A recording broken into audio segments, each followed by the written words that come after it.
बिस्मिल्लाहिर्रहमानिर्रहीम।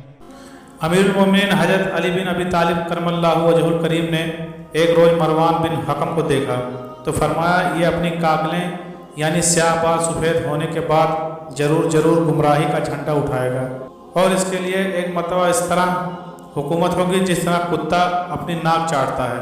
दोस्तों, एक वक्त था कि मरवान बिन हकम ने हज़रत अली रज़ियल्लाहु तआला अन्हु की बैयत करके आपके हल्के अहबाब में शमूलियत इख्तियार कर ली थी। लेकिन फिर अमीरुल मोमिनीन का इसके मुतालिक ये फरमान कब और कैसे सच हुआ, इसकी तफसील हम आगे बयान करेंगे।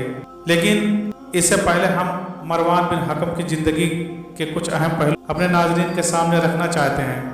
3 मरतबा गवर्नर मदीना के ओहदे पर फाइज रहने वाला मरवान बिन हकम उस वक्त 8 साल का था कि जब रसूल खुदा हज़रत मोहम्मद सल्लल्लाहु ताला अलैहि वसल्लम की वफ़ात हुई। इसके वालिद हकम बिन अबिल अलास की वफ़ात मदीना तैयबा में उस वक्त हुई कि जब अमीरुल मोमिनीन हज़रत उस्मान रज़ियल्लाहु ताला अन्हु का ज़माना खिलाफत था और हकम बिन अबी अलास ने फ़तह मक्का के बाद इस्लाम कबूल किया था। कुछ रवायात में है कि रसूलुल्लाह सल्लल्लाहु अलैहि वसल्लम ने दोनों बाप बेटे को मदीना बदर कर दिया था, क्योंकि ये अपनी महफिल में आप सल्लल्लाहु अलैहि वसल्लम की नकलें उतारा करते थे। यानी मरवान बचपन में ही ऐसी कभी हरकत का मर्तकब हुआ कि जिसका कोई अदनी मुसलमान ख्याल भी नहीं कर सकता। ये दोनों बाप बेटा फिर हज़रत उस्मान रज़ियल्लाहु तआला अन्हु के दौरे खिलाफत में मदीना वापस आए। हज़रत उस्मान ने इनको कब और क्यों मदीना लौटने की इजाज़त दी, ये एक अलग तफसील तलब मौजू है।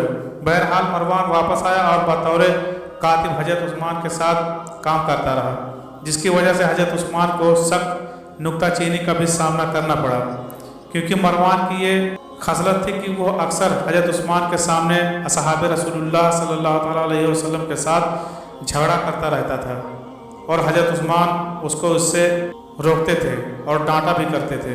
जब हज़रत उस्मान रज़ियल्लाहु ताला अन्हु मशहूर हुए तो मरवान ने उनके लिए सख्त कताल किया। इसी ज़माने में जब उम्मुल मोमिनीन हज़रत आयशा रज़ियल्लाहु ताला अन्हा ने हज का इरादा किया तो मरवान चंद दीगर लोगों के हमराह उनके पास गया और यह सब आज करने लगा, ऐ उम्मुल मोमिनीन, अगर आप क़याम करती तो खूब होता, क्योंकि अमीरुल मोमिनीन जैसा कि आप देखती हैं कि महसूर हैं, तो आपका क़याम इन चीज़ों में से है जिससे अल्लाह ताला उनके पास से मुहासरे को दूर कर देगा। उम्मुल मोमिनीन हज़रत आयशा रज़ियल्लाहु ताला अन्हा ने फरमाया, मैं अपनी सवारी पर बैठ चुकी हूँ और अपने राहत व आराम को तर्क कर दिया है और अब क़याम करने पर कादिर नहीं हूँ। इस पर मरवान ने अपनी पुरानी रोश इख्तियार करते हुए ये शार पढ़ा और उठकर खड़ा हुआ, यानी और कैस ने शहरों को आग लगा दी, यहाँ तक कि जब वो भड़क जाएगी तो उसे गुल करेगा। यानी मरवान इस तमाम सूरत हाल को उम्मुल मोमिनीन की तरफ मंसूब करने की कोशिश कर रहा था।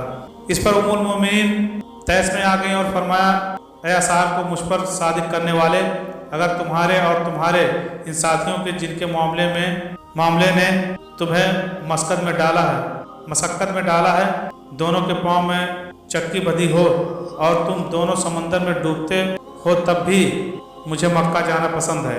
यानी ये तुम्हारी ही भड़काई हुई आग है और तुम खुद ही इसके जिम्मेदार भी हो। ये तो किसी के वहम व गुमान में भी नहीं था कि मुहासरा करने वाले ये लोग अमीरुल मोमिनीन हज़रत उस्मान रज़ियल्लाहु ताला अन्हु को शहीद करके ही दम लेंगे। चुनांचे जब हज़रत उस्मान शहीद हो गए और खून उस्मान के इंतकाम के लिए हज़रत तलहा व जुबैर व आयशा रज़ियल्लाहु ताला अन्हुम जमा हुए तो मरवान उनके साथ मिल गया और जंग जमल के दिन हज़रत तलहा बिन उबैदुल्लाह रज़ियल्लाहु ताला अन्हु को तीर मार के शहीद कर दिया और कहने लगा, वल्लाह उस्मान के कत्ल जिम्मेदार यही हैं और यही उन पर सबसे ज़्यादा सख्त है और मैं आँख से देखने के बाद कोई और अलामत तलाश नहीं करूँगा। असहाब जमल को जब शिकस्त हुई तो मरवान भाग गया और कहीं छुप गया, लेकिन कुछ लोगों ने उसके लिए अमीरुल मोमिनीन हज़रत अली रज़ियल्लाहु ताला अन्हु से अमान ले ली।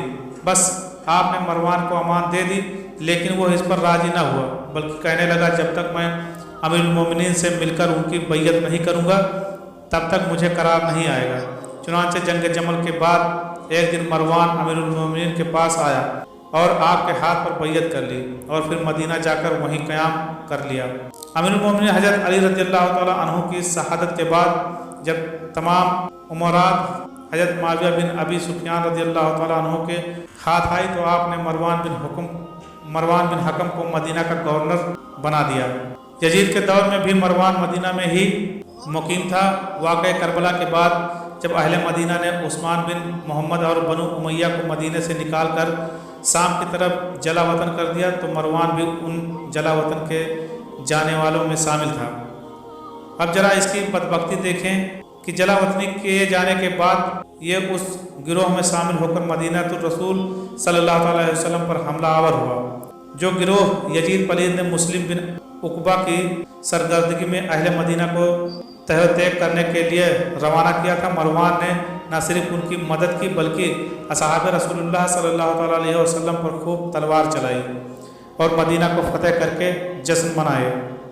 جب یزید کو مروان کے کارنامے معلوم ہوئے تو وہ بہت خوش ہوا اور مروان کو اپنے پاس شام بلوا لیا اور اسے اپنا مقرب بنایا اور نزد یکانے صحبت میں سے کیا۔ یوں مروان دن بدن مولا علی رضی اللہ تعالیٰ عنہ کی پیشین گوئی کے مطابق قریب سے قریب تر ہوتا گیا۔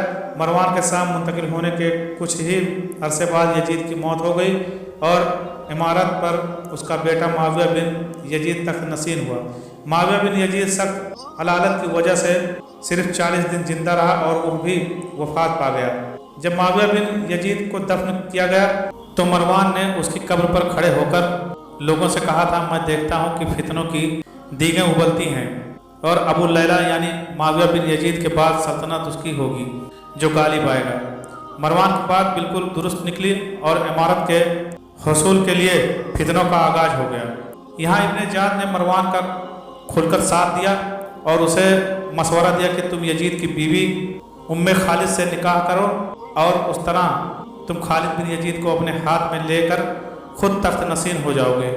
الغرض مروان یزید کی بیوی سے شادی کر کے تخت نشین ہو گیا، مگر بدقسمتی سے اس کی یہ تخت نشینی 1 سال بھی برقرار نہ رہ سکی، کیونکہ اس نے ایک دن خالد بن یزید سے بدسلوکی کی جس کی وجہ سے ام خالد نے اس کا کام تمام کر دیا۔ ایک دن مروان جب ام خالد کے پاس سو رہا تھا تو اس نے اپنی باندیوں کے ساتھ مل کر کمرے کا دروازہ بند کیا اور مروان کے منہ میں تکیہ رکھ کر اس کو موت کی نیند سلا دیا۔ کچھ روایت میں ہے کہ ام خالد نے مروان کو زہر پلایا تھا۔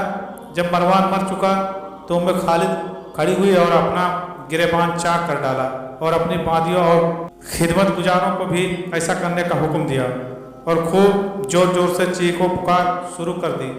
یہ واقعہ رمضان 65 ہجری کا ہے اور مروان اس روز 64 سال کا تھا اور اس کی ولایت شام و مصر پر 8، 9 یا 6 مہینے تک رہی۔ یوں امیر المومنین حضرت علی کرم اللہ وجہ الکریم کی مروان بن حکم سے متعلق پیشن گوئی حرف بہ حرف درست ثابت ہوئی اور مروان اپنے انجام کو پہنچا۔